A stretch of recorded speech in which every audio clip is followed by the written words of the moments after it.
What's up, everybody? Welcome to Club Buzz. Hope you're excited to get on the dance floor and rub those wings together, man. Have some fun. Yeah, I don't know why. I just wanted to go DJ Locust with him. I mean, I don't know. He kind of looks like he's got his hands up like he's about to drop a sick beat or something like that. But, yes, man, I've enjoyed my time with the Locust God, and I cannot wait to start recording a lot more games with him. This was an absolute blast to play. So if you're thinking about building the Locust God, go for it. You will not be, you will not be disappointed. It is a really fun commander once you get it down and start drawing those cards. But let's start off with what DJ Locust does. So we're playing the Locust God. He has flying. Whenever you draw a card, create a 1/1 blue and red insect creature token with flying and haste.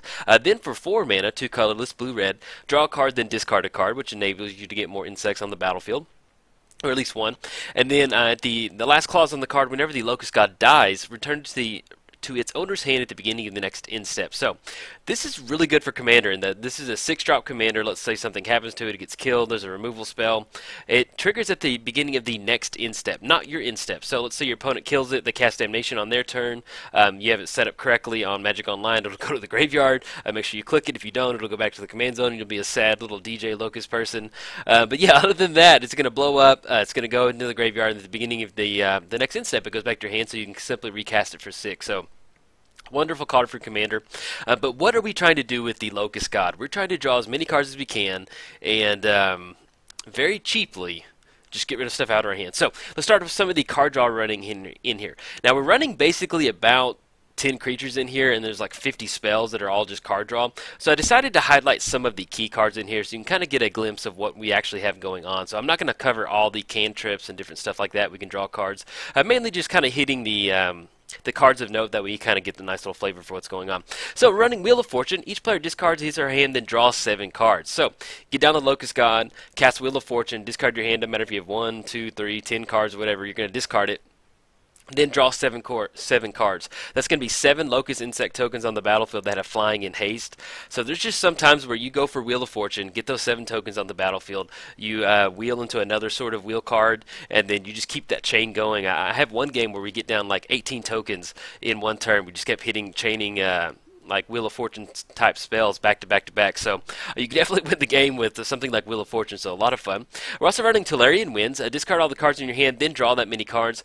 This is one of those cards that, you know, as the game wears on, you're depleting your hand. If you can refill your hand and have more cards in there to discard to get a few more insect tokens, awesome. But simply being able to, at instant speed, you know, let's say you discard 3 cards, draw 3 cards, that's 3 insect tokens you can kind of chump block if your opponent was thinking that you went in for an alpha swing or something like that. So it's really, you just really want these ways where you can just cheaply get insect tokens on the battlefield and start coming in hot with those. We're also running Whirlpool Rider. Enters the battlefield, shuffle the cards from your hand into your library, then draw that many cards. So for 2 mana, this is early game, excuse me, just for 2 mana, you have the Locust God down, shuffle your hand, draw it back. You're not really discarding your hand. I mean, you're shuffling back in there, so if there's a card you want, you can tutor it up later, something like that. Really good value. We're also running Whirlpool Warrior, which is an absolute all-star in this deck. Whenever it enters the battlefield, you're going to shuffle the cards from your hand into your library, just like the Whirlpool Rider. But then it has the red activated ability. Each player shuffles the cards from his or her hand into the library and then draws that many cards. So you're going to get a lot of tokens from this if you have a decent-sized hand. You get on the battlefield, shuffle it back in, draw, let's say you have 4 cards in the hand, hits the battlefield, draw 4, and then the red activation ability, which most of the time, you know, if you're getting it down turn 4 or turn later, you can get it down and get around anywhere from, you know, nice little chunk of tokens on the battlefield. So really good card. Another fun card that we're running in here is Fateful Showdown.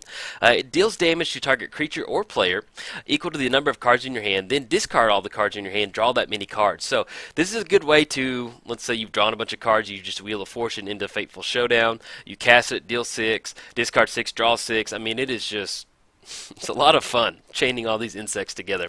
We're also in just a little bit of the utility creatures running Magus of the Wheel. Same thing as Wheel of Fortune. Get it down, 2 mana, tap, sacrifice it. Each player discards his or her hand, then draws 7 cards. So this is a good way for us to refuel our hand. You know, let's say we have Tolarian Winds in our hand with only like 2 or 3 cards. We can go for the Magus of the Wheel activation. Draw the 7 cards. I mean, you know, sequencing, the way I just presented it would not work correctly, but there's scenarios where at instant speed, or you can refill your hand with Magus of the Wheel, and then for 2 mana late game, let's say we draw 7 from Magus and we draw into Tolarian Winds, then we can simply for 2 mana discard all of those and draw 6 more. So Pretty good with that. And then once we get all these tokens on the battlefield, we want to keep that card draw going. So we are running stuff like Biden of Thassa. Whenever a creature you control deals combat damage to a player, you may draw a card. So let's say we're swinging in with 10 insect tokens unblocked. They're going to deal that damage. We're going to draw 10 cards. It's going to be 10 more insect tokens on the battlefield. So you get into the spots where if you get something like Biden down, you start swinging in, and it's just, you almost get this hive type effect where your insect tokens keep multiplying and amplifying out. Same thing with Coastal Piracy. Whenever a creature you control deals combat damage to an opponent, you may draw a card. Same thing as the Biden, except it's an enchantment. Now, that was the card draw, the more card draw with Biden and Coastal Piracy.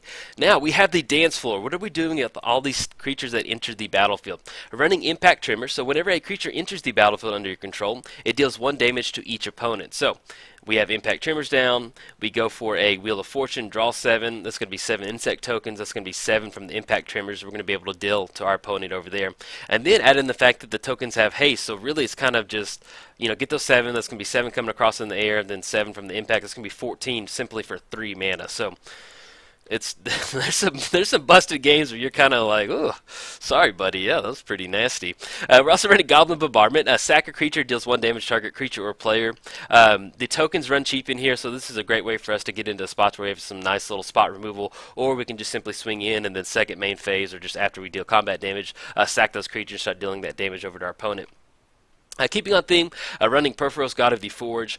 Devotion 5 to red turns into a creature, but most of the time we just need the 2 damage to each opponent whenever a creature enters the battlefield. And the activated ability, 3 mana, creatures you control get +1/+0 until end of turn. That's pretty good. You know, if you've got 7 or 8 flyers and you activate that ability for 3 mana, next thing you know you have a bunch of 2/1s coming across.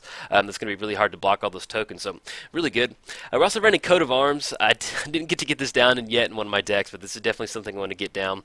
But each creature gets +1/+1 for each other creature on the battlefield that shares at least 1 creature type with it. So this is a good way for us to really amplify out our tokens. You know, we got 10 on the battlefield, there'll be 10 10s or 9 9s, however it breaks down. But basically it'll turn our insect tokens into like they've been eating their Wheaties. Now, let's say that we have a lot of tokens on the battlefield and it's hard for us to maybe get combat damage through or something like that, and we really want to amplify them out.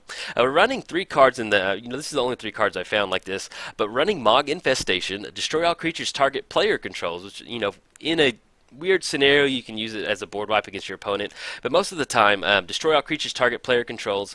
For each creature that died this way, that player creates 2 1/1 red goblin creature tokens. So let's say we go for Wheel of Fortune, we get 7 of those insect tokens on the battlefield, swing in for 7, then on our second main phase we go for Mog Infestation, and then we're going to end up with 14 goblins on the battlefield. We just kind of want to get into the spots where we're dealing as much damage as we can as quickly as we can. Same thing with Descent of the Dragons. Destroy any number of target creatures. That way, you know, with Mog Infestation and the Locust God, if it's on the battlefield, we have to destroy all of our creatures. So we're going to lose the Locust God on that one. But with Descent of Dragons, destroy any number of target creatures. For each creature destroyed this way, its controller creates a 4/4 red dragon creature token with flying. Now, you can use it as 6 mana spot removal if you need to. I did play against Elesh Norn, and Elesh Norn will completely shut down the deck. So this is a way for you to deal with something like Elesh Norn. But, you know, blasting 10 of your tokens get you 4/4 red dragon creature tokens. Oh yeah, all day. And they're also running Hellion Eruption. Sacrifice all creatures you control, then create that mini 4/4 red Hellion creature token. So this is another way for us to kind of amplify out our tokens and really take advantage of that. Okay, outside of the dance floor, we have our utility creatures, not utility creatures, but utility cards. We're running the archive. Whenever you gain life, gain twice that life, and then if you draw a card except for the first one, draw 2 cards instead. So that's a good way to kind of amplify out those tokens. Now, we are running a combo in here. We're running Ashnod's Altar, sack a creature, add 2 colorless to your mana pool, and then Skull Clamp. So, Skull Clamp.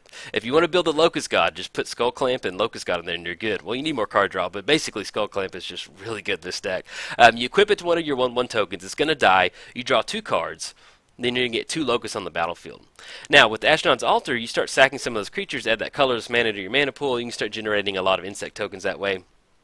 But simply being able to keep drawing cards, amplifying your tokens, you know, for basically if you don't have Ashnod's Altar out there, you get into spots where for every mana that you have, there's going to be 2 more insect tokens, and you keep that generation going. There's one game where we had like 8 mana, and I just kept equipping Skull Clamp to each new token, and it just boom, boom, boom, boom, just kind of amplifying them out. Felt really good. But outside of that, that's the utility artifacts. We are running some backup plans. We're running like 50 spells in here. So we're running Talran, Sky Summoner. Basically, cast an instant or sorcery, you're going to get a 2/2 Drake. Same thing with Young Peasy, Young Pyromancer. Whenever you cast an instant or sorcery, it's going to be a 1/1 red elemental creature token. Just a little bit of a backup plan. We're also running Training Grounds. Let's say that we're not hitting our card draw, we can't find a Wheel of Fortune. We get down Training Grounds, it's going to make activated abilities of creatures we control cost 2 less. So if you go look at the Locust God, it costs 4 mana to draw a card, then discard a card.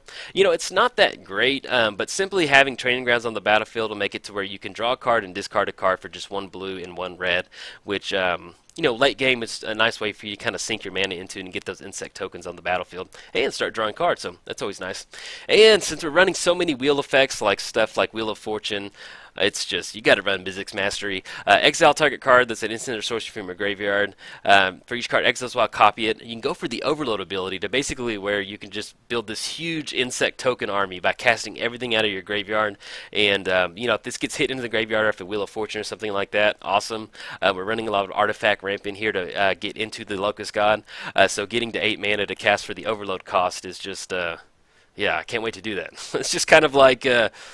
it's going to be a lot of fun. I can't wait to see all the insect tokens. But yeah, so we covered the Locust God, card draw, what we do with the card draw, get the dance floor popping with the Impact Tremors, the Goblin Bombardment, and our utility spells. That is it for the deck tech. I have around 5 gameplay videos for you. I have a 20-minute gameplay video and then 2 videos.